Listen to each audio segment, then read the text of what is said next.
Hare Krishna, everyone.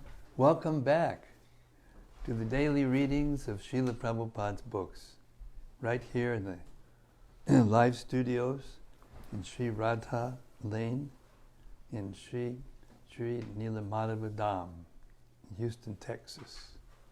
It's actually the Holy Dham. Welcome back to everybody out there in cyberspace, wherever you are. And welcome to all of the loyal followers and hearers and those who are attached to hear about Krishna here in Houston. Okay, Sanatana Goswami, here we go. Sarah, you took your chair, Sarva. Anyway, I'm sure there's another one you can. How about this one? Put Sarva in this one. Yeah.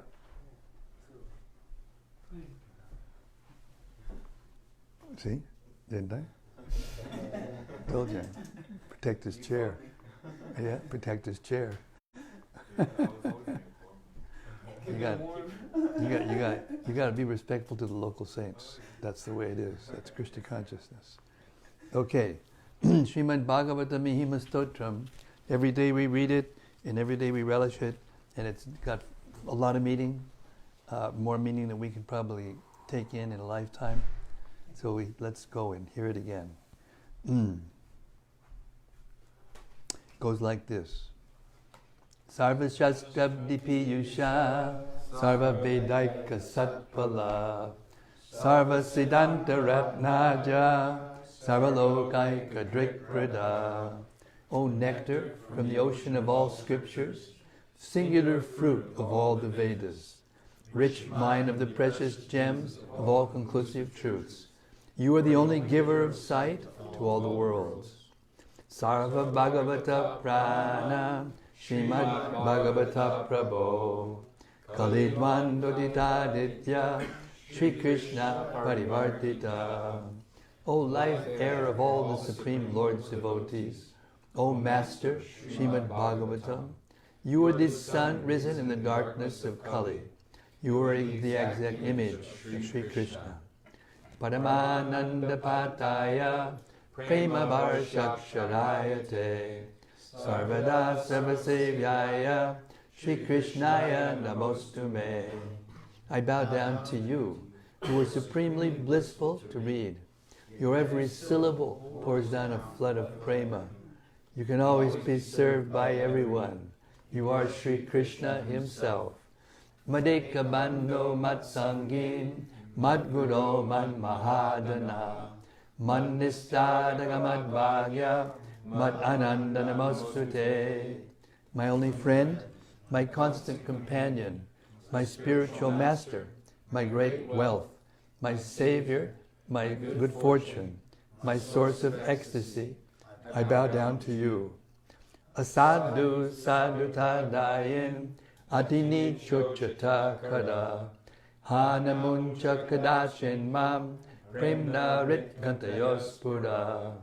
O bestower of saintliness to the unsaintly, O exalter of the most fallen, please never leave me. Always appear in my heart and my voice with pure love. Go into my desk, and there's a little bunch of yellow papers stapled together, maybe underneath the right on the calendar diary. Om Namo Bhagavate Vasudevaya. Om Namo Bhagavate Vasudevaya. Om Namo Bhagavate Vasudevaya. Om Namo Bhagavate Vasudevaya. Om Namo Bhagavate Vasudevaya. Om Namo Bhagavate Vasudevaya. Okay, reading from the Srimad-Bhagavatam, 11th canto, 4th chapter, beginning with text 18. And I sent for this because I didn't know whether our pundit was going to be here, because you weren't here when I was about to start. But I have a little written down. Anyway, so we've just heard Drumila. We're still hearing Drumila, and we're going to be hearing him for up until text 23, and we're on 18. And he's explaining the various pastimes of the incarnations of the Lord. Hare Krishna. Text 18. In his appearance as a fish, the Lord protected Satyavrata Muni, the earth, and her valuable herbs. He protected them from the waters of annihilation. As a boar, the Lord killed Hiranyaksha, the son of Diti, while delivering the earth from the universal waters. And as a tortoise, he lifted Mandara mountain on his back so that nectar could be churned from the ocean. The Lord saved the surrendered king of the elephants, Gajendra, who was suffering terrible distress from the grips of a crocodile. Text 19. The Lord also delivered the tiny ascetic sages called the Valikilyas when they fell into the water in a cow's hoofprint, and Indra was laughing at them. The Lord then saved Indra when Indra was covered by darkness due to the sinful reaction for killing Vritrasura. When the wives of the demigods were trapped in the palace of the demons without any shelter, the Lord saved them. In his incarnation as Nrishinga, the Lord killed Hiranyakashipu, the king of demons, to free the saintly devotees from fear. Text 20.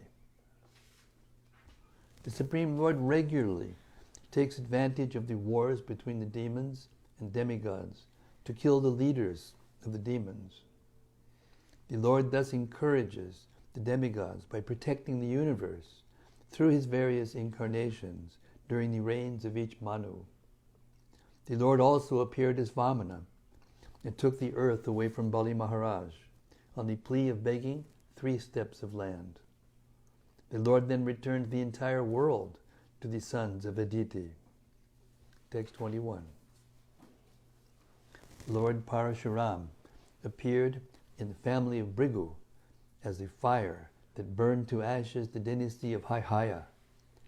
Thus Lord Parashuram rid the earth of all Kshatriyas 21 times.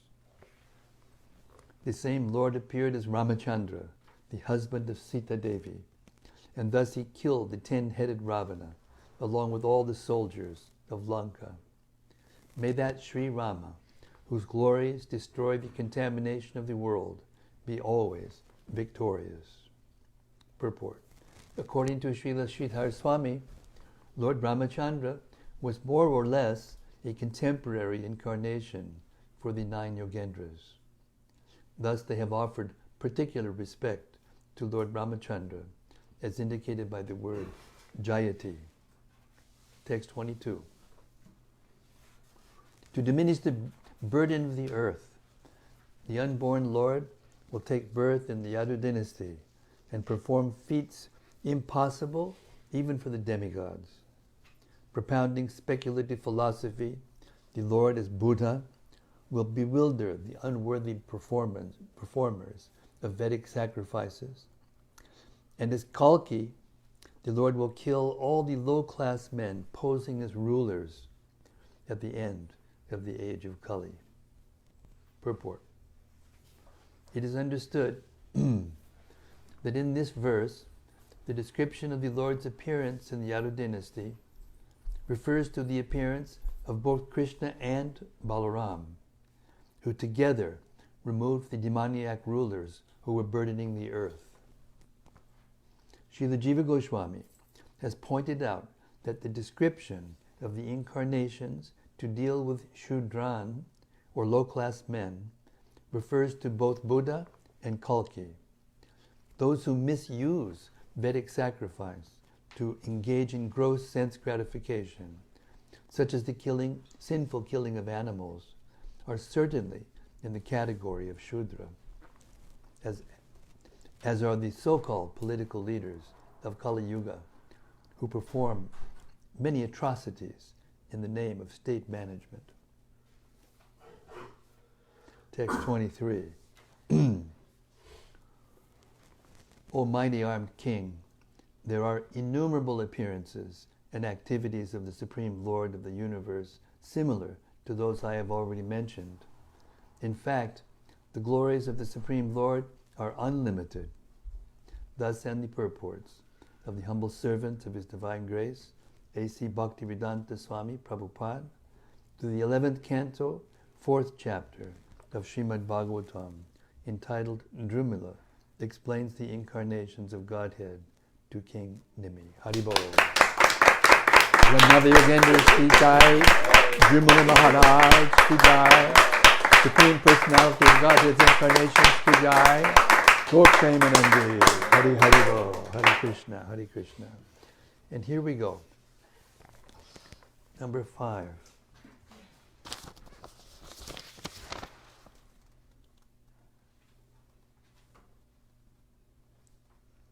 We've still got Chamasa and Karabhajan to go. 5. Narada concludes his teachings to Vasudeva. So this story is in the context of Narada answering the questions of Vasudeva. Like the Bhagavatam's like that. It's got one layer of conversation upon another upon another. This way we get to have the association of so many perfect persons.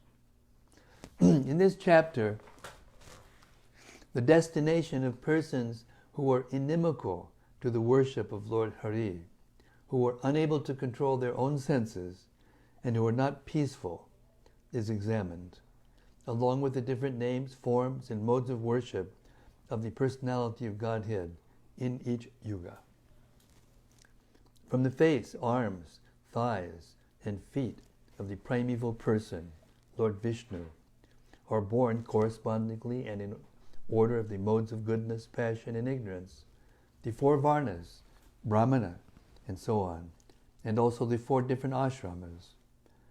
If the members of the 4 Varnas and 4 ashramas do not worship Lord Sri Hari, who is himself directly the origin of their own creation, they will simply fall down.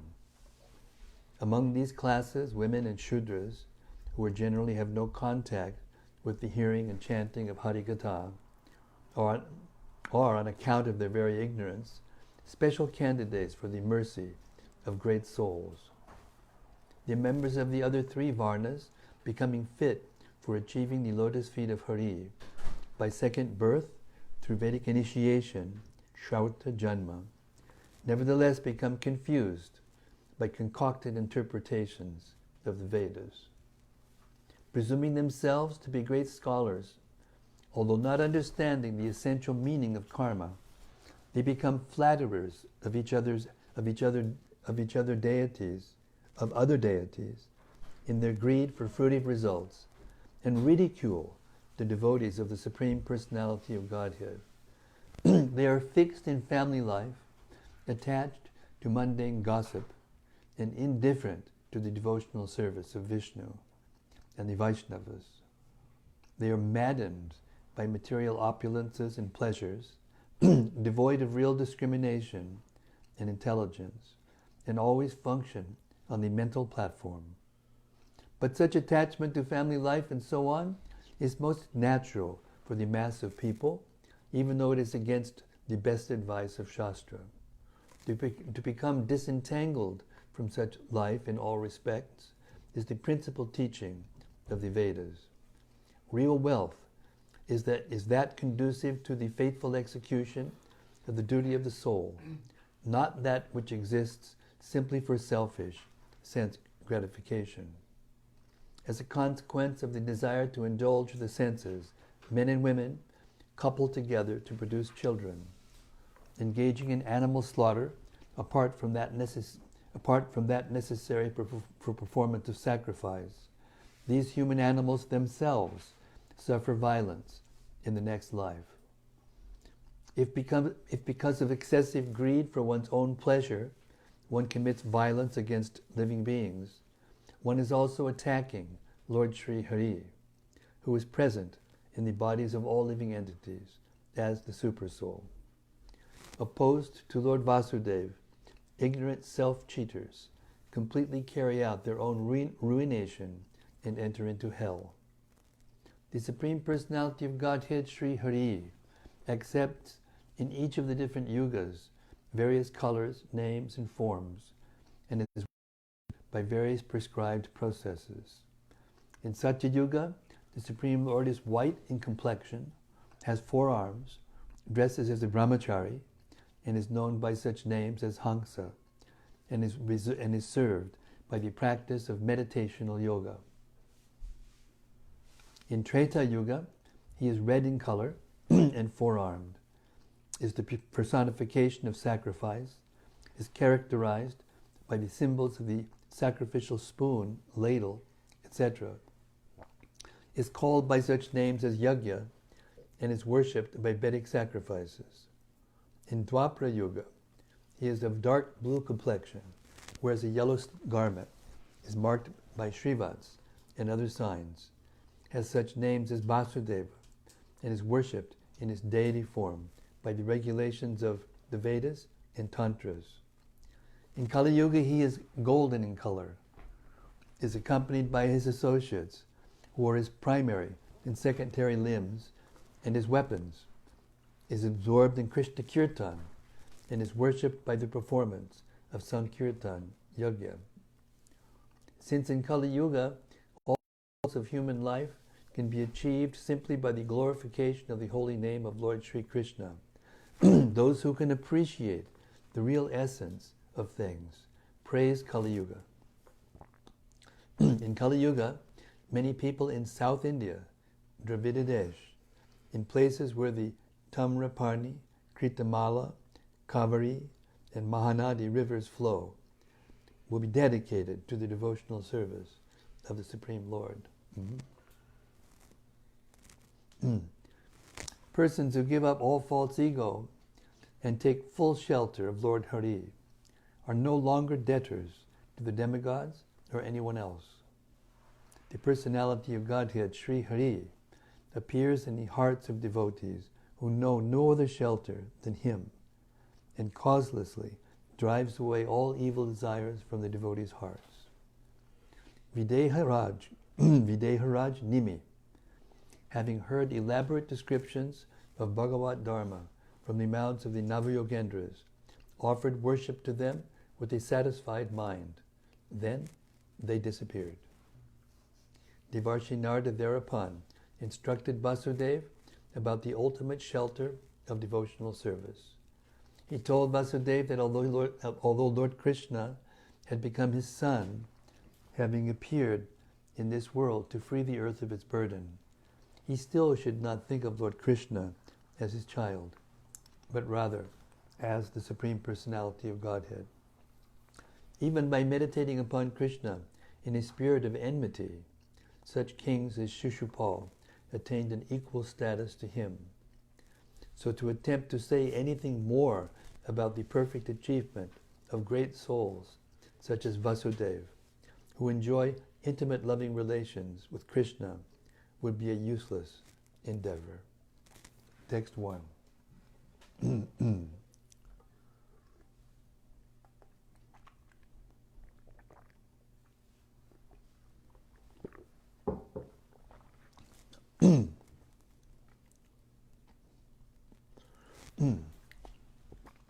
King Nimi further inquired, "My dear Yogendras, all of you are most perfect in knowledge of the science of the self.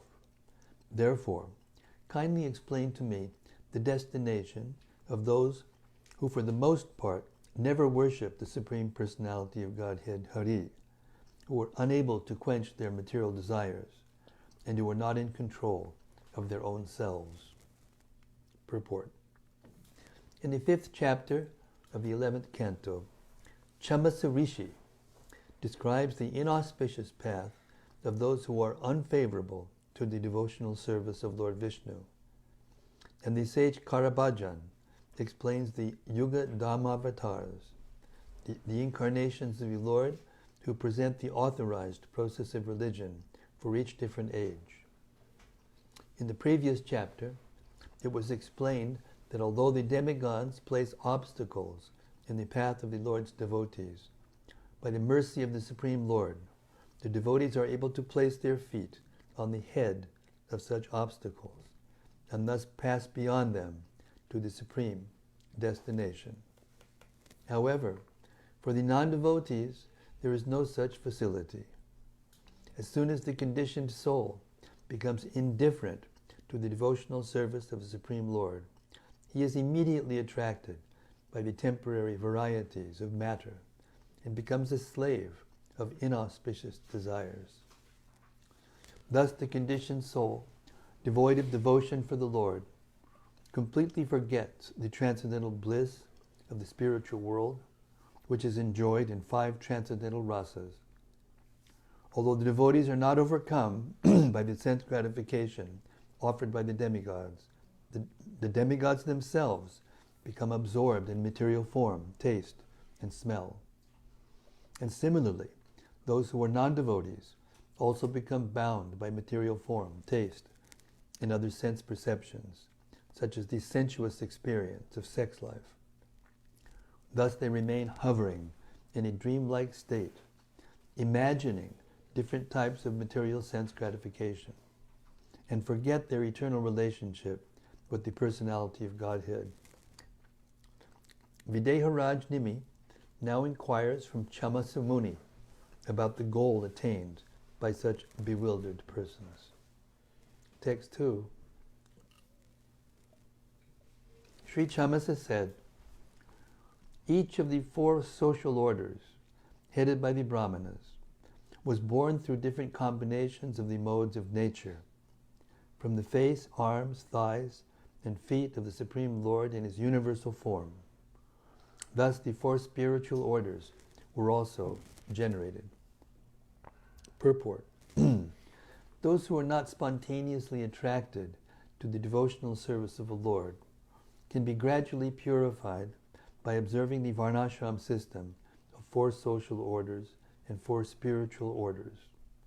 According to Sridhar Swami, the Brahmanas are born of the mode of goodness, the Kshatriyas of a combination of goodness and passion, the Vaishyas of a combination of passion and ignorance, and the Shudras of the mode of ignorance.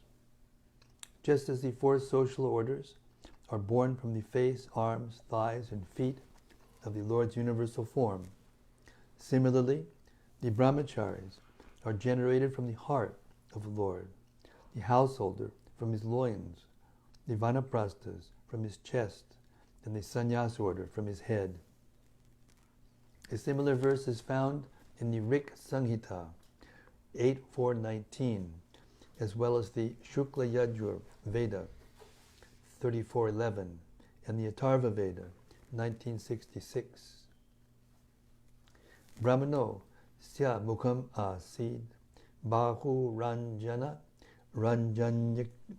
ranjanyakritaha urutad asya yad vaishya padbyam shudro jayata. The Brahmanas appeared as his face, the king as his arms, the Vaishya as his thighs, and the Shudra was born from his feet. It is understood that pure devotional service to the Lord has already been described by 2 of the Yogendras, Drumila and Abhihotra. Chamasa Muni now describes the system of Varnashram Dharma, because this system is meant to gradually purify those who are inimical to the Supreme Lord, bringing them back to their constitutional position of love of Godhead. Similarly, the Virat Rupa, or universal form of the Lord, is an imaginary form meant to help the gross materialists gradually understand the position of the personality of Godhead. Since the foolish materialist cannot understand anything beyond matter, he is encouraged to see the entire universe as a personal form of the Supreme Lord's body. The impersonal conception of formlessness is a mere negation of temporary material variety without any concept of the Lord's spiritual potency. The impersonal view is another kind of material speculative conception. The Supreme Lord is full of spiritual potencies under the principal headings Ladini, or unlimited bliss, Sandini, or eternal existence, and Sambit, or omniscience.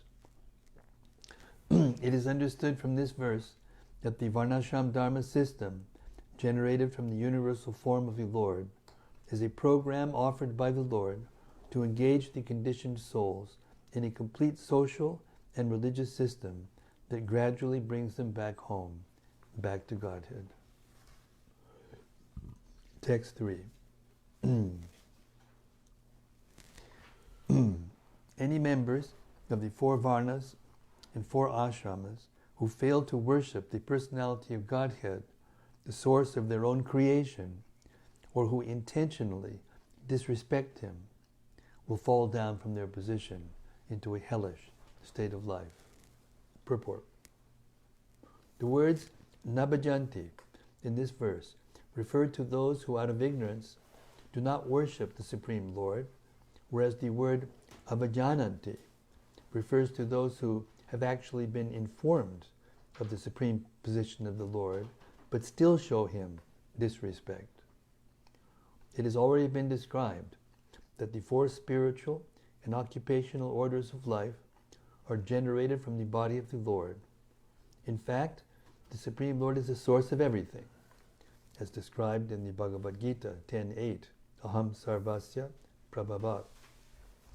Those who foolishly do not inquire into the position of the personality of Godhead, as well as those who disrespect the Lord, in spite of having heard of his transcendental position, will certainly fall down from the Varnashram Dharma system, as described by the words stanad brashtaha. The words patantyada indicate that one who falls from the Varnashram system will have no means for avoiding sinful activities, nor will such a person receive any credit for performing sacrifice, and thus he will gradually sink down into lower and lower species of life in hellish conditions. Srila Vishwanath Chakrabarti Thakur has pointed out that the original cause of offending the Lord and falling down from one's position is one's not learning how to properly worship a bona fide spiritual master. One who is trained to offer respectful obeisances and worship to the bona fide spiritual master automatically offers proper worship to the Supreme Lord.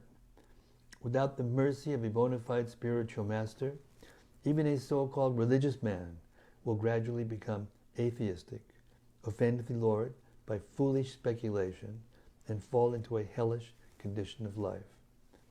Srila Bhaktisiddhanta Saraswati Thakur has pointed out that the Purusha mentioned in this verse is Lord Garbhodakashai Vishnu, who is glorified in the Purusha Sukta prayers. If one is proud of his high social position and enviously thinks that the Lord is also a creation of nature and that there is no absolute entity who is the origin of all beings, then such a puffed up fool will certainly fall down from the Varnashram system and become just like an unregulated animal. Prabhupada said, "Don't think that I am just saying cats and dogs. I am seeing cats and dogs." He was talking about the human society in general nowadays. Text 4. There are many persons who have little opportunity to take part in discussions about the Supreme Personality of Godhead Hari, and thus it is difficult for them to chant his infallible glories. Persons such as women Shudras and other fallen classes always deserve the mercy of great personalities like yourself. Purport. In the previous verse, it was explained that some persons are ignorant of the glories of the personality of Godhead, na bhajanti, whereas others, although aware of the Lord, ridicule him or state that the Lord is also material, abhajananti. In this verse, the first class, namely the ignorant, are described as fit candidates for the mercy of a pure devotee. The word dure indicates those who have little opportunity to hear and chant the glories of the Lord. According to Vishwanath Chakrabarti Thakur, they can be explained as ye sadhu sangha bhagya hina, those who were bereft of the association of saintly persons and pure devotees. Generally, those who are advanced in the spiritual science of Krishna consciousness avoid contact with women and low-class men.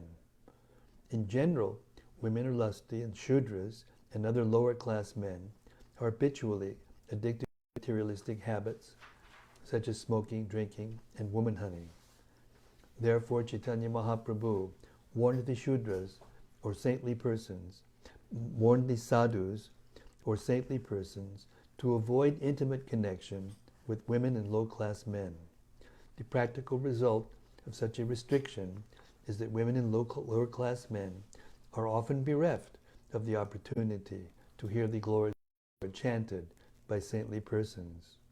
Thus, Sri Chamasamuni instructs the king that he should especially give his mercy to such fallen persons. Our spiritual master, His Divine Grace, Srila Prabhupada, was severely criticized in India for giving all classes of men and women the opportunity to take part in the Krishna consciousness movement.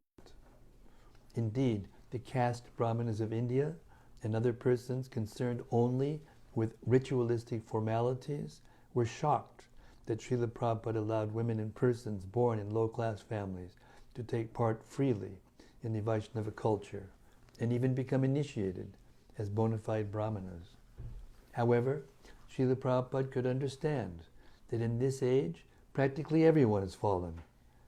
He saw that if spiritual life were to be limited to the so-called higher classes, there would be no possibility of spreading a genuine spiritual movement all around the world. The mercy of Chaitanya Mahaprabhu is so great, and the holy name of Krishna so potent, that any man, woman, child, or even animal can become purified by chanting Krishna's name and taking prasadam, the sanctified remnants of Krishna's food. In Chaitanya Mahaprabhu's movement, no sincere person is restricted from achieving the highest perfection of self-realization. Whereas the impersonalists and yogis tend to be selfishly concerned with their individual realization and achievement of mystic power. It has always been the custom of the Vaishnavas to be merciful to all classes of living entities. It is understood that the conversation between the Navayogendras and King Nimi took place approximately at the time of Lord Ramachandra, many hundreds of thousands of years ago. But in Bhagavad Gita, which was spoken only 5,000 years ago, Lord Krishna himself also states that any person, despite his material situation of life, can become the most dear devotee of the Lord by full surrender to the lotus feet of Krishna. Therefore, the fallen people of Kali Yuga should take advantage of the special mercy of the Vaishnavas and join the Krishna consciousness movement to perfect their lives and go back home, back to Godhead. Text 5. On the other hand, Brahmanas, members of the royal order, and Vaishyas, even after being allowed to approach the lotus feet of the Supreme Lord Hari by receiving the second birth of Vedic initiation, can become bewildered and adopt various materialistic philosophies. Purport. It is said that a little knowledge can be very dangerous. Those who are falsely proud of material social status and who thus neglect to perfect their worship of the personality of Godhead are condemned in this verse. Muyanti amnaya bhadina, becoming attracted by the sense gratification of high status within the varnashram social system, such persons become more attracted to illusory material philosophy than to the absolute truth, which is not material. Within the Vedam, Brahmanas, Kshatriyas, and Vaishyas, as mentioned in this verse, are all offered initiation into the Gayatri mantra, and are considered twice born or highly civilized men. By studying Vedic literature, chanting Vedic mantras, executing ritualistic ceremonies, and worshipping the spiritual master and the personality of Godhead, such persons gradually come near to the lotus feet of the Supreme Lord. If one in such an exalted position becomes proud of his status or fascinated by the heavenly material enjoyment that is undoubtedly available to the followers of the Varnashram system, then one so bewildered returns to the illusory material platform of birth and death. Even the highly posted demigods become victims of Maya's enticement, as described in the first verse of Srimad-Bhagavatam, Muhyanti Yat Suryaha. In order to justify their illusory desire to enjoy dead matter, such foolish persons condemn themselves by minimizing the necessity of worshipping the personality of Godhead, avajananti, and falsely try to give equal importance to the Karmakanda section of the Vedas, which awards heavenly sense gratification in exchange for the performance of prescribed ritualistic ceremonies. Such bogus rationalizers are described in the Bhagavad Gita 2:42 and 43. Yamimam pushpitam bhacham prabhadantya vipaschitaha veda vada ratakparta nanyat astitivadinaha kamatmana swargapada janma karma palapradam kriya vishesha bahulam bhogaishvarya gatim prati. Men of small knowledge are very much attached to the flowery words of the Vedas, which recommend various fruitive activities for elevation to the heavenly planets, resultant good birth, power, and so on. Being desirous of sense gratification and opulent life, they say that there is nothing more than this. Srila Prabhupada's purport to these verses. The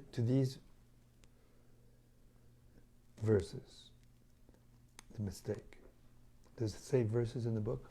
No. Huh? To this verse. It says this verse. This one says to these verse. Yes, it's these verses. Okay. Is correct. Because there's two verses. But here is only one was given. Only 242 is given here. 242 and 43. Yeah. Mine doesn't show 43. Yeah. We only have 42. Yes. Therefore, it's supposed to be these verses. Yeah. Because the translation is of those two verses. Okay, that's an edit that happened that put it back to the way it's supposed to be. Hare Krishna. All glories to the editors of Prabhupada's books. Okay, so make a note, please. Okay, so I can send a note to Drumila. Get that changed. Srila Prabhupada's purport to these verses of Bhagavad Gita gives a clear picture of the offensive class of men described therein. People in general are not very intelligent, and due to their ignorance, they are most attached to the fruitive activities recommended in the Karmakanda portions of the Vedas. They do not want anything more than sense gratificatory proposals for enjoying life in heaven, where wine and women are available and material opulence is very common. In the Vedas, many sacrifices are recommended for elevation to the heavenly planets, especially the Jyotishtoma sacrifices. In fact, it is stated that anyone desiring elevation to heavenly planets must perform these sacrifices, and men with a poor fund of knowledge think that this is the whole purpose of Vedic wisdom. It is very difficult for such inexperienced persons to be situated in the determined action of Krishna consciousness. As fools are attached to the flowers of poisonous trees without knowing the results of such attractions, similarly, unenlightened men are attracted by such heavenly opulence and sense enjoyment thereof, In the Karmakanda sections of the Vedas, it is said that those who perform the 4 monthly penances become eligible to drink the somarasa beverage, to become immortal and happy forever. Even on this earth, some are very eager to have somarasa, to become strong and fit to enjoy sense gratification. Such persons have no faith in liberation from material bondage, and they are very much attached to the pompous ceremonies of Vedic sacrifices. They are generally sensual, and they do not want anything other than the heavenly pleasures of life. It is understood that there are gardens called Nandana Kanana, in which there is good opportunity for association with angelic, beautiful women, and having a profuse supply of somarasa wine. Such bodily happiness is certainly sensual. Therefore, there are those who are purely attached to material, temporary happiness as lords of the material world. The significant point in this verse is that such bewildered materialists who have become attracted to the materialistic portions of the Vedas, muhyanti amnaya badina, desire to ignore the supreme proprietorship of the personality of Godhead, who is the supreme enjoyer, bhoktaram, yagya tapasam. And at the same time, they wish to preserve their exalted status as followers of the Vedic principles. Such duplicitous persons take shelter of materialistic philosophers, such as Jaimini, who deny the existence of God as a tangible principle, Ishwarya Siddhe, Ishvara Siddhe, and therefore recommend material fruitive activities as the highest knowable truth. Such so-called Vedic philosophers amount to little more than polished atheists, and are therefore understood to be Anishwara Badina, or those who preach against the supremacy of the Supreme Personality of Godhead.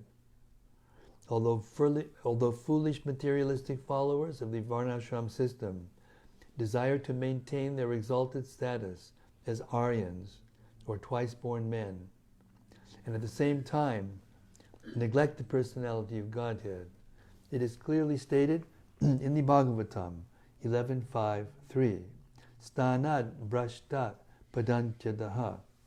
Such persons inevitably fall from their position into a degraded condition of life. As confirmed in this verse by the word muyanti, they fall into the darkness of ignorance. Sometimes such pompous persons even present themselves as gurus. However, Bhaktisiddhanta Saraswati Thakur has pointed out that they are actually lagu, or flimsy, rather than guru, or heavy, with Vedic knowledge. It is one's ultimate duty to oneself, swartakati, and to the personality of Godhead, to give up all materialistic activities characterized by karma and jnana, and surrender fully at the lotus feet of the Lord. Only the most unfortunate person will consider that there is a higher pleasure than ecstatic surrender at the lotus feet of Gokulananda, this personality of Godhead. Text 6. Ignorant of the art of work, such arrogantly proud fools, enchanted and enlivened by the sweet words of the Vedas, pose as learned authorities and offer flattering entreaties to the demigods. Purport. The words karmanyakovida refer to those who are ignorant of the art of performing work in such a way that there will be no future bondage. This art is described in the Bhagavad Gita. Jagyartat kamanonyatra lokoyam karmabandhanaha. Work must be performed for the satisfaction of Vishnu. Otherwise, work is the cause of future bondage in the cycle of repeated birth and death. The word stabda, puffed up by false pride, indicates that although ignorant persons do not know the art of working properly, they do not inquire from learned devotees, nor do they accept the advice of the Lord's own men. Being infatuated by the fruitive results offered by in the Vedas, such murkhas or fools think, we are learned Vedic scholars. We have understood everything perfectly. Thus they are attracted to such Vedic statements as apama somam, amrita abhuma. We have drunk the soma juice, and now we are immortal. Akshayam ha vai chaturmasya yagina sukritam bhavati.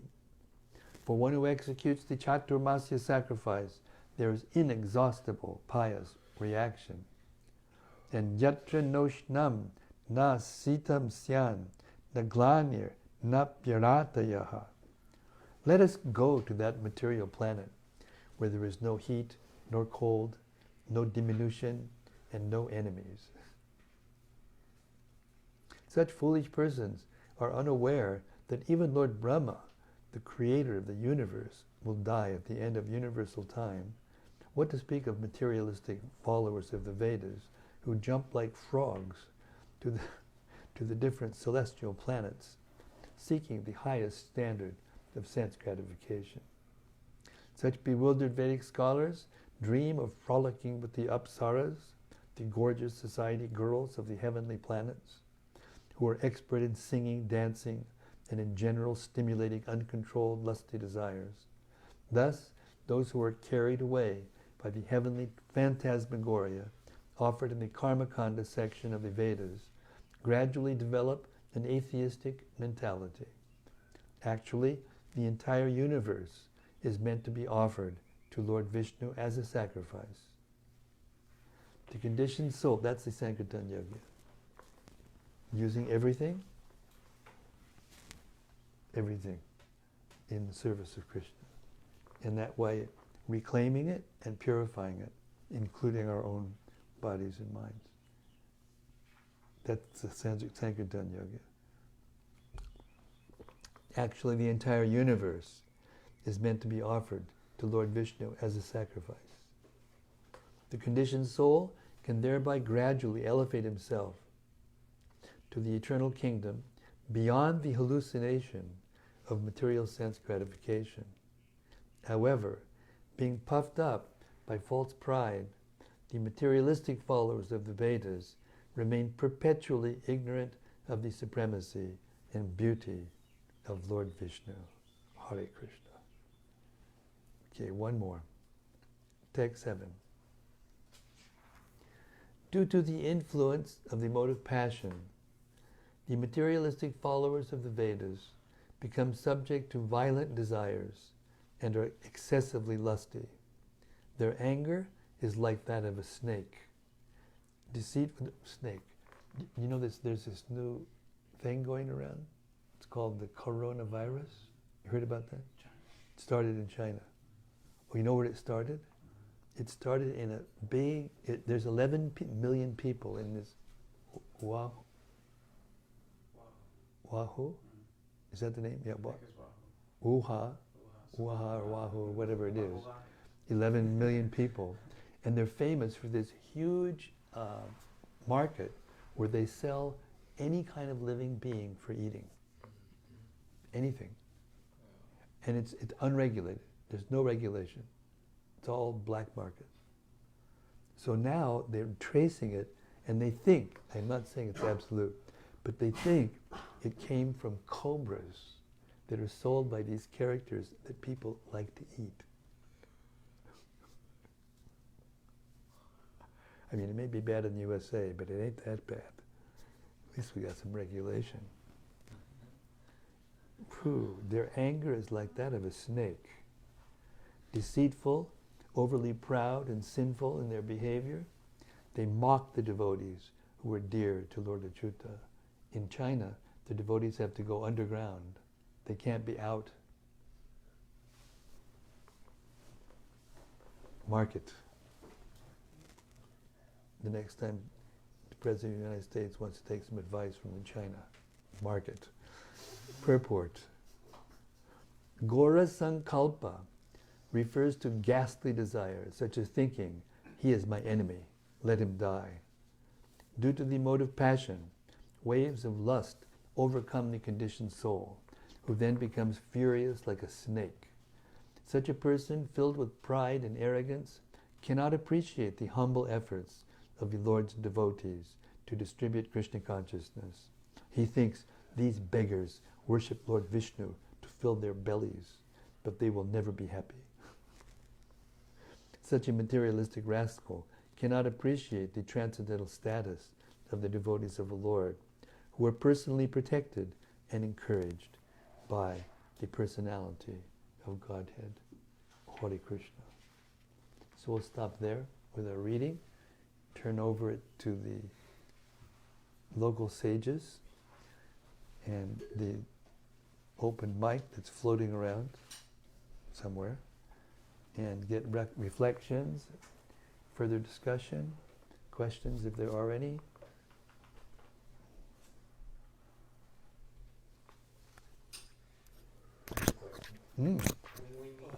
Jose, wait, you need to get into the mic.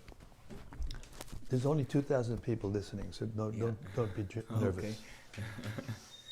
Okay. When we meet these type of people that seem just stuck in these modes of passion, how can we help them? Should we avoid them? What would be your suggestion? Well, there's different classes of devotees. We just learned about this a few chapters ago, and we got a lot of nice details. Maybe we can try to, rechurn it to remember. If a devotee is not very strong in his faith and not very knowledgeable, but believes in Krishna, God, and is attached to worshiping him with rituals, deity worship and other rituals, it's better for them to do that. Because when they come in contact with strong persons who have faith in atheism or faith in other things, other materialistic philosophies and lifestyles, they're in danger of getting influenced themselves. Right?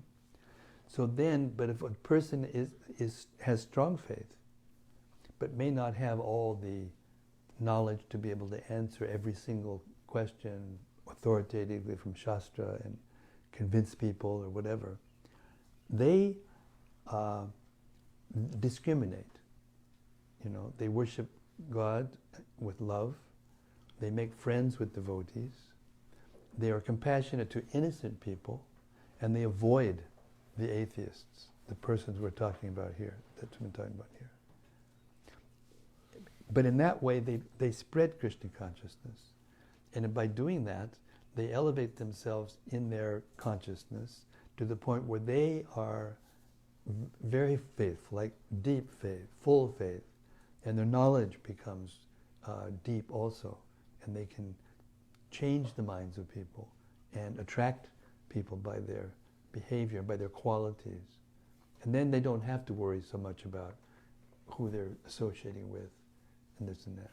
But to answer your question more directly, when you meet people who are not capable, not very capable, who are envious or angry or whatever, we usually give them prasadam and we chant Hare Krishna into their ear as loud as we can.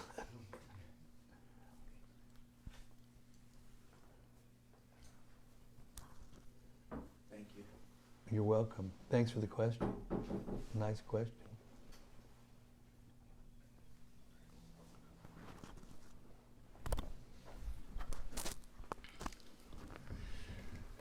I just was going to make a reflection. I thought it was interesting in the purport where it said that those who are attached to following the Karma Kanda section of the Vedas actually eventually decline to atheism. Kind of really if you can expand on that, or it's just kind of interesting because you think that's almost like a religious place to live your life or execute your life. And then you actually just degrade yourself to not believing in God? Well, it's not a hard and fast rule.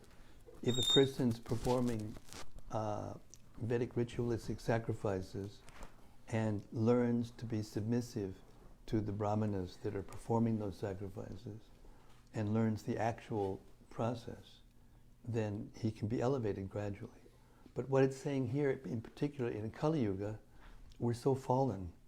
We don't have the cultural and mode of nature to do that. So we tend to get attached to the sensual gratification or the fruits or the rewards of those Vedic sacrifices. And we tend to hanker for the heavenly pleasures. And then we fall down from that, because that doesn't satisfy the soul and it's not devotional service. And then once we use up our pious credits that we get for doing those, then we have to come back to the material world. But there's no guarantee where you're going to come. No guarantee.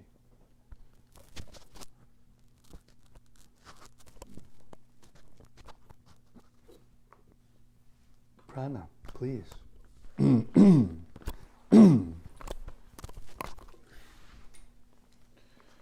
I took a few notes that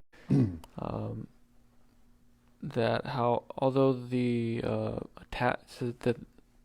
attachment to family life and so on is natural for the mass of people, it is. Oh, wait a minute. But such attachment to family life and so on is most natural for the mass of people, even though it is against the best advice of Shastra. To become disentangled from such life in all respects is the principal teaching of the Vedas. Marg, if you follow it to the end, it ends up nivritti marg. Therefore, in the Bhagavatam, you read about all these kings who are performing all these great sacrifices and are very, very opulent and live with just like heavenly things. But at the end, they just go into the forest. They put their sons in charge of the place and they just leave. They give it all up altogether. Parikshit Maharaj, we got the Bhagavatam because Parikshit Maharaj got cursed, and he was powerful. He was a pure devotee of the Lord.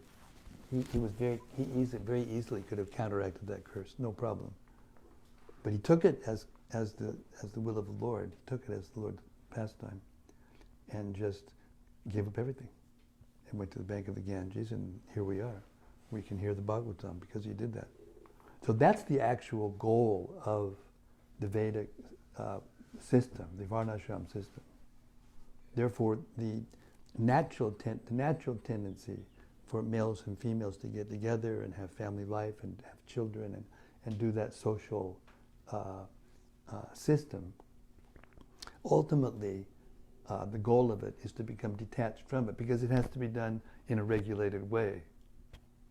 If you don't follow the regulations, you get married and have sex whenever you want, then you'll just fall down you'll become in a lower species of life. It's as simple as that.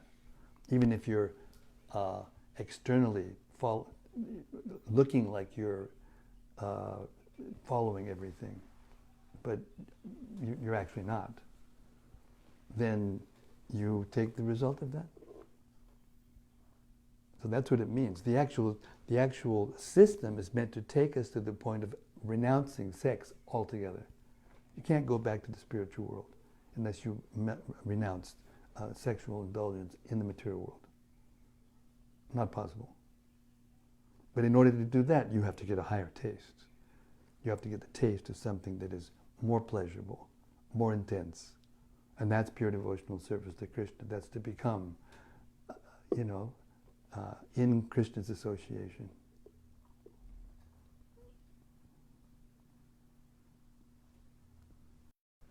Thank you. But most people can't do that. So for those who can't, they need to follow the rules of the Varnashram system very strictly. And by doing that, they can become gradually, over lifetimes, elevated to the point where they can come to the stage of renunciation at the end of their life. Or even before, if they meet a pure devotee and surrender.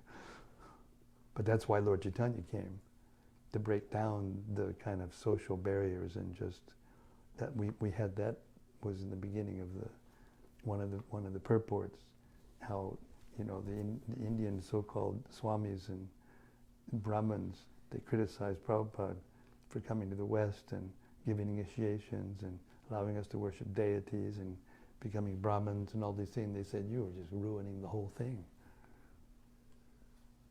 But in fact, they were ruining the whole thing. And that's the truth. That was Lord Chaitanya's teaching and his example. I'm just reading the Antya-lila is so sweet and so illustrative of this point, that whenever anyone went to Lord Chaitanya, he was the greatest scholar in the history of the world, without a shadow of a doubt. He knew everything. And but when people who were born into aristocratic Brahmana families would come to him and ask him to tell them about Krishna, he would invariably say, I don't know anything about Krishna. I learned about Krishna from Ramananda Roy and Swarup Damodar, Sarvabhauma Bhattacharya. I learned about the holy name from Haridas Thakur. So you should go to them. So in that way he showed that, being a Paka Brahmana is not, enough. You have to associate with Vaishnavas who know the essence of the truth. Even if they're not scholars. I just heard Prabhupada say this morning, or yesterday morning, that you don't have to be a scholar. You just have to know the essence. You have to be able to hear. Actually, what was it Maharaj said last night?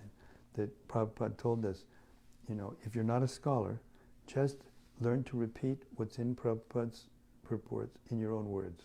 That's it. That's all you have to do. And if you do that, then, Giriraj Maharaj is a scholar. But he also is absorbed in remembering what Srila Prabhupada said and did in his presence and passing it on to others. Powerful. So just learn these books and learn to repeat them in your own words according to your realization. What is that verse? Can you get the Bhagavatam? First canto?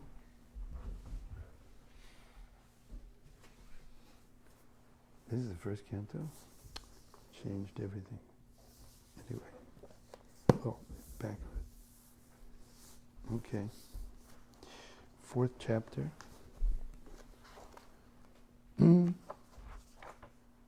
First verse.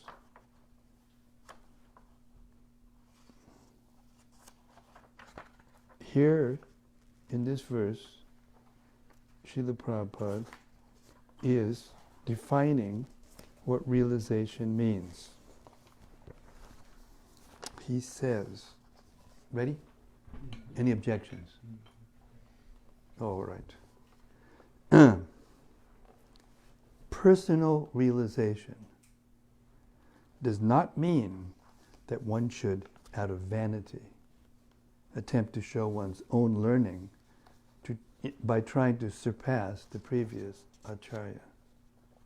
He must have full confidence in the previous Acharya, and at the same time, he must realize the subject matter so nicely that he can present the matter for the particular circumstances in a suitable manner.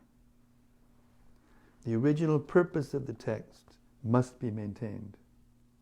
No obscure meaning should be screwed out of it. Yet it should be presented in an interesting manner for the understanding of the audience. This is called realization.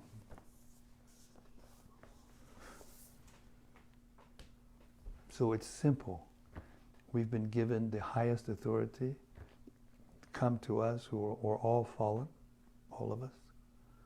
And he's just giving us, in the simplest way, the highest essence of transcendental knowledge and philosophy and science. And all we have to do is take it.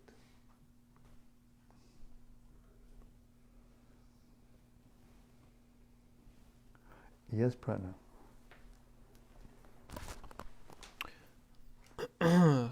Also, it's in one of the purports, it said, the personality of Godhead Sri Hari appears in the hearts of devotees who know no other shelter than him, and causelessly drives away all evil desires from the devotees' hearts. And I guess in that regard, who know no other shelter than him, then Krishna will drive away our evil desires. So then, if you can maybe say something about how to take shelter You of don't have to Krishna. look any further than Queen Kunti. When we hear these things about how women are this or women are that, just remember this. Queen Kunti is a woman, and she got first place. She's the first person in the Bhagavatam to offer profound prayers to Krishna. Did you know that? Hers are the first direct prayers to Krishna. And they're so profound. And she's not a Brahmin, she's Kshatriya actually. Kshatriya, born in a Kshatriya family. But she's so deeply knowledgeable and attached to Krishna that Krishna just gives her the whole philosophy in such a way, it's just overwhelming. Prabhupada was so attached to it, he wrote a separate book, so we can focus in on her teachings, teachings of Queen Kunti. And there, what is that verse in the Gita? 1326, is it? 1326? I think it's 1326. Test my memory. Okay. 1326. I was thinking of this verse when we were reading that one purport. And there are those who, although not conversant in spiritual knowledge, begin to worship the Supreme Person upon hearing about him from others. Because of their tendency to hear from authorities, they also transcend the path of birth and death. So, therefore, the Bhagavatam says, Paramo nirmatsaranam satam. These are the only qualities that are required to get everything from the Bhagavatam. Nirmatsaranam, parama, freedom from envy, and satam, honest or saintly. And you hear the Bhagavatam in that consciousness, then Krishna enters your heart, and you see him in the pages of the Bhagavatam. And then automatically, the attachment that you have for all sensual affairs and all the degrading things in this material world, they just go out the window. They just go out the window. You don't have to separately try to control those things. They go out the window. Pram drishtva nivartate.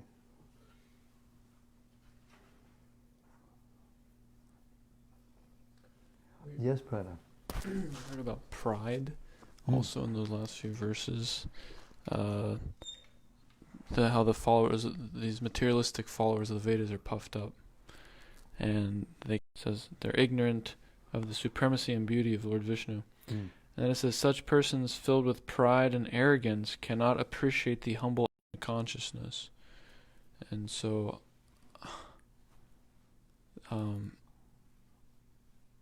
I mean, I guess I wouldn't say I'm a materialistic, like karmakandi, materialistic person filled with pride, and so I'm curious how to overcome first of all, the you're not a pride. materialistic person full of pride.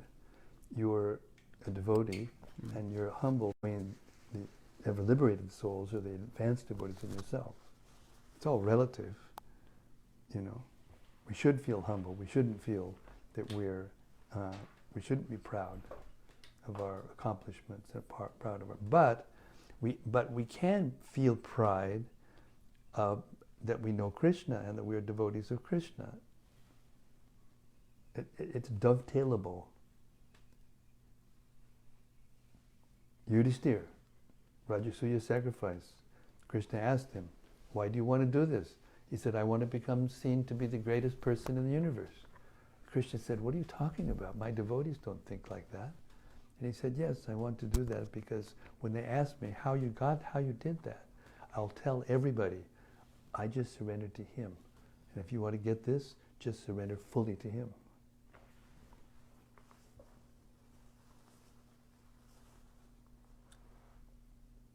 If it's for yourself, then of course you're going to become a cockroach next life in the palace that you've become very attached to, or something or other. Become very attached to your palace, and then and are attached in the wrong way. Then you'll become a cockroach or a dog or a lizard in that building, and live there for a few years, a few more years. But how to maintain that state of consciousness, humble consciousness, humble state of mind? Because it seems like pride arises, and somehow Krishna smashes us. Durina yavadam karma buddhi yoga dhananjaya buddhau shananaman bichja kripana palahetava. Durina yavadam karma means you throw to a distant place all dirty things. How? Buddhi yoga dhananjaya, by performing devotional service. So that means that at that point you must have surrendered to some degree. Otherwise you wouldn't be doing bhakti yoga. Durina yavadam karma buddhi yoga dhananjaya. Then sharanam, what is the third line? Sharanam, I can't remember the Sanskrit. Anyway, it means from that position, surrender unto the Lord. So that means that surrender isn't a one-off thing. You have to keep surrendering. You have to surrender moment to moment. That's how you do it. You have to surrender, keep surrendering from moment to moment. And therefore Krishna will he will assist you in doing that by making arrangements that will cause you to be forced to, go to him with nothing.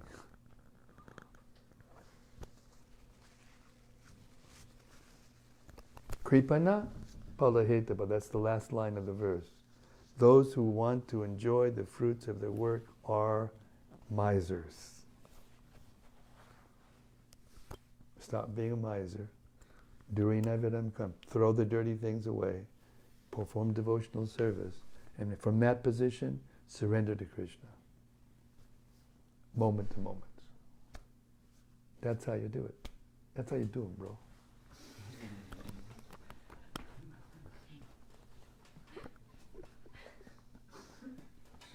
Yes, Sarva.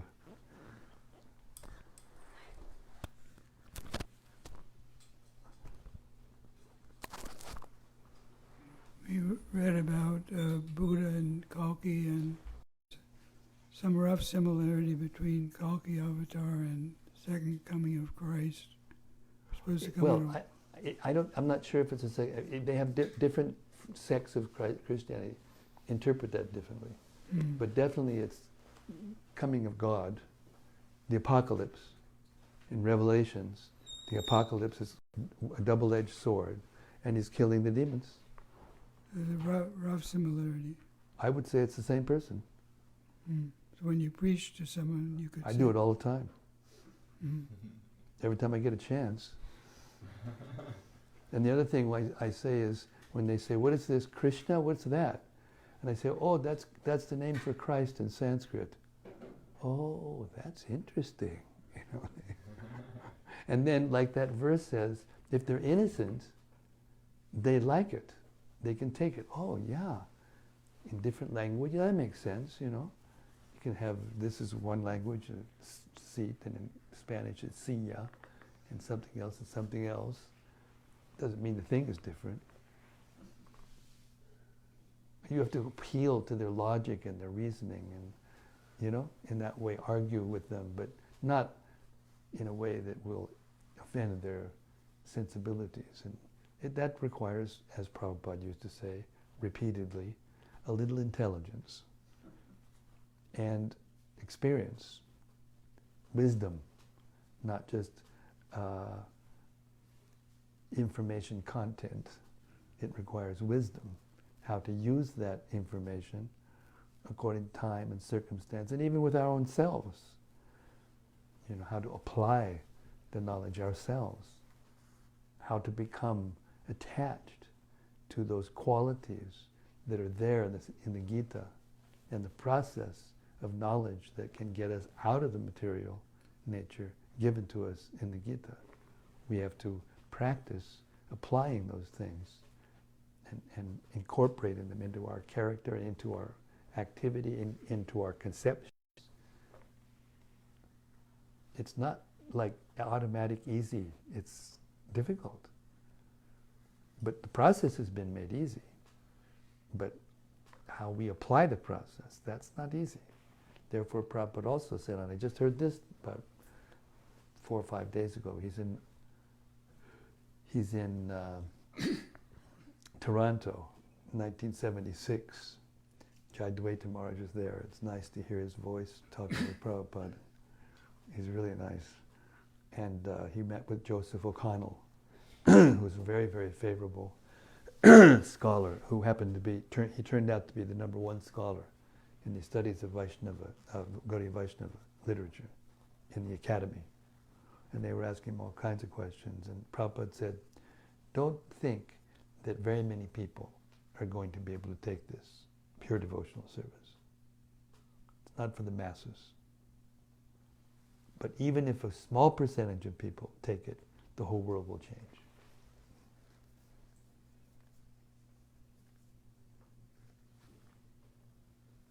We've got a couple online. Online. Let's hear it from cyberspace. First is Ashish Sharma. Ashish Sharma from London. Yes.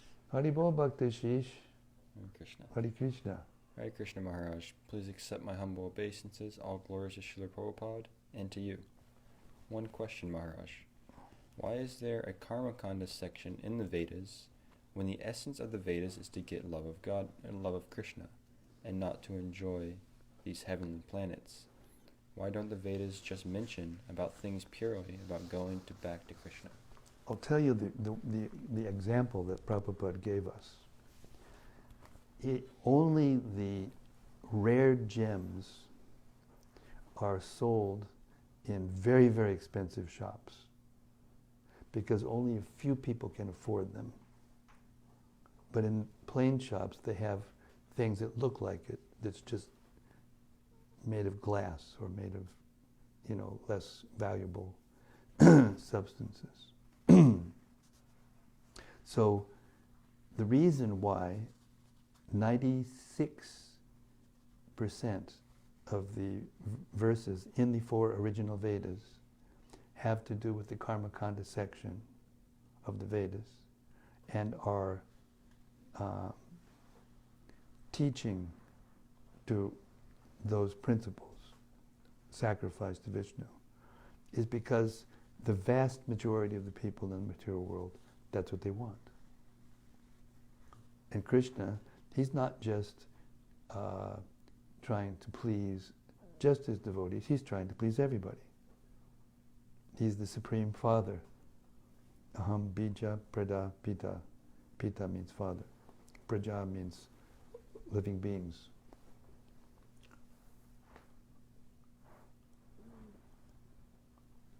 So, but at the end of that process, after the person who's following that becomes tired of it, then there's the Upanishads. It means that when your senses become purified of that, or satisfied to a certain extent, then the mind, automatically the mental faculties begin to inquire. Must be something more than this because I'm still not satisfied. Who of us in this room has not experienced that phenomenon? Every single one of us. Otherwise we wouldn't be sitting here. No matter what you do in the materialistic way, it doesn't satisfy the soul, that we don't feel satisfied. So therefore, we get led through that process of the Vedas to the Upanishads, and then from there to the section of the Vedas that actually worships the higher authorities, the demigods, and eventually Vishnu. So, and then of those, and now you're talking about a very small percentage that talk about Radha and Krishna, that talk about Goloka Vrindavan, that talk about the highest perfection of life. So it's just like that. It's the rarest gem, and there aren't many people can afford it. And because the price of admission or the price of purchasing it is full faith, pure devotion. Bhaktyamam abhijanati yavanyas chasmi tatpataha.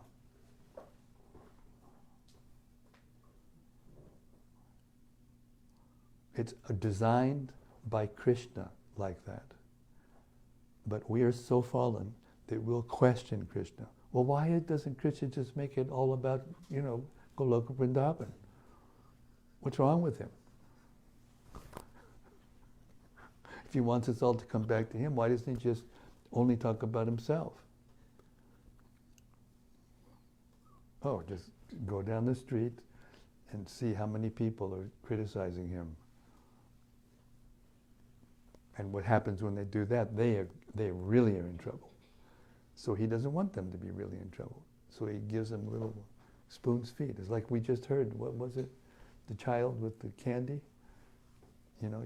Needs to take the medicine. Medicine's a little bitter or not very tasty, so the mother will give the, candy. You take the candy, or put it on the candy, better than that. Put it on the candy to get them to take the medicine. That's what it is. Shweta Dweep also has a comment. Hey Shweta, we're missing you. Maharaj, could you please help me understand the point mentioned in purport to verse 3? Quote, Srila Vishwanath Chakravarti Thakur has pointed out that the original cause of offending the Lord and falling down from one's position is one's not learning how to properly worship a bona fide spiritual master.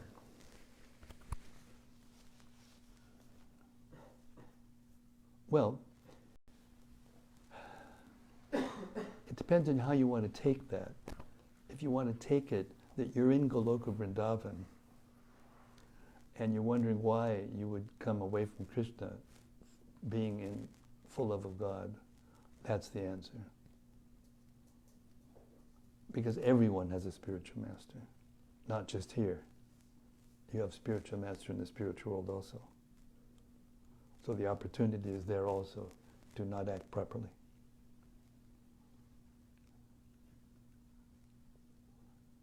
See, the soul has independence, and it never loses the independence.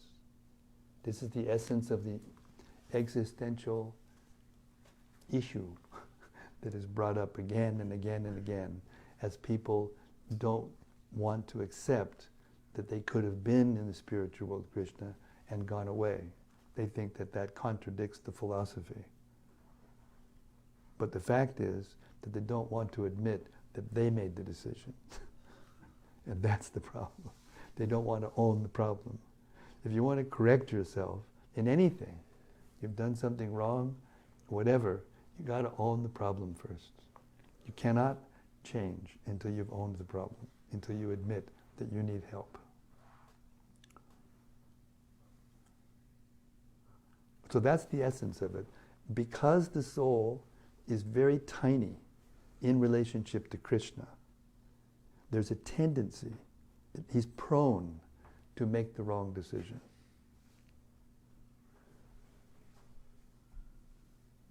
He's prone to misuse his independence. That's what makes him different than Krishna. Krishna never misuses his independence because he's supremely independent. He's unlimitedly independent. But we're infinitesimal, and therefore we're prone to make the wrong decision. We're prone to do something that's not good for us. Or it's very, very subtle. Obviously, in the spiritual world, you don't do some gross offense. It's so subtle. I'd like to be like that, or why can't I do that, or whatever. It doesn't speak so graphically about it anywhere, actually. In Shastra, you'll never see any analysis, that systematically comes to that conclusion one way or another, that you can't or you must in the spiritual world. There's no limitations in the spiritual world. But one thing is sure, Nitya Siddha Krishna Prema Sajjakabunai. In the heart of every living being is Krishna Prema.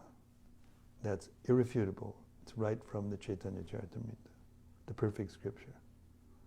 Nitya Siddha Krishna Prema. Nitya Siddha, always. Siddha, perfection. Prema. Kabupanu, that means it's always there. Therefore, when you come in contact with, and you have the right kind of body, because the consciousness is expressed according to the body you have, just like you're in a baby's body, you can't get attracted to boys and girls, the opposite, you just don't think about it, you just play, and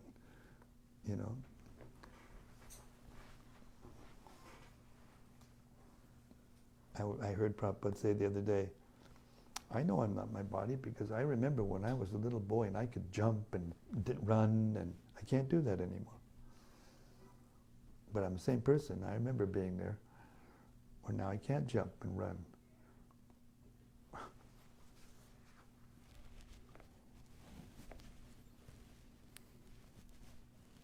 So there's relationships between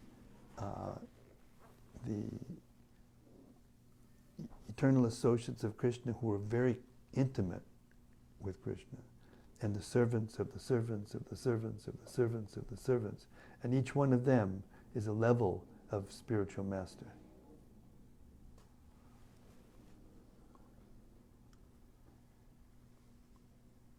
So there's always an opportunity to make a mistake, even there, to your spiritual master. But in this case, in that particular, can you read it again? Yes.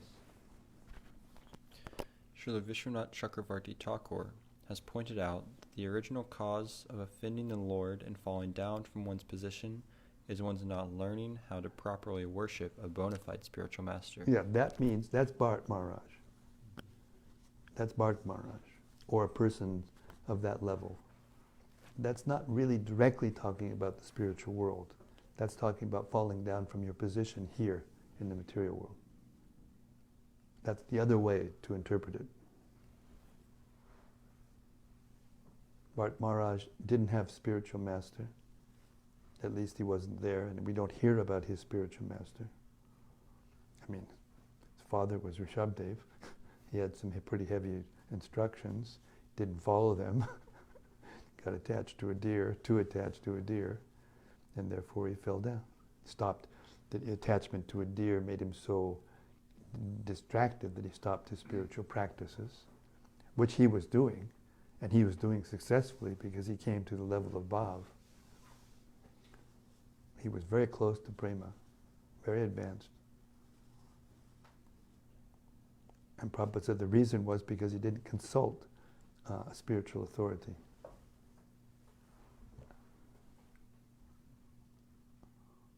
That's the danger of going out into the woods by yourself. Better to stay in ISKCON and have the lovely association of the devotees, the Vaishnavas. Okay, it's past 6 o'clock, and there's a program going over in temple. I don't want to be accused of bringing people away from the temple of program, so we'll stop.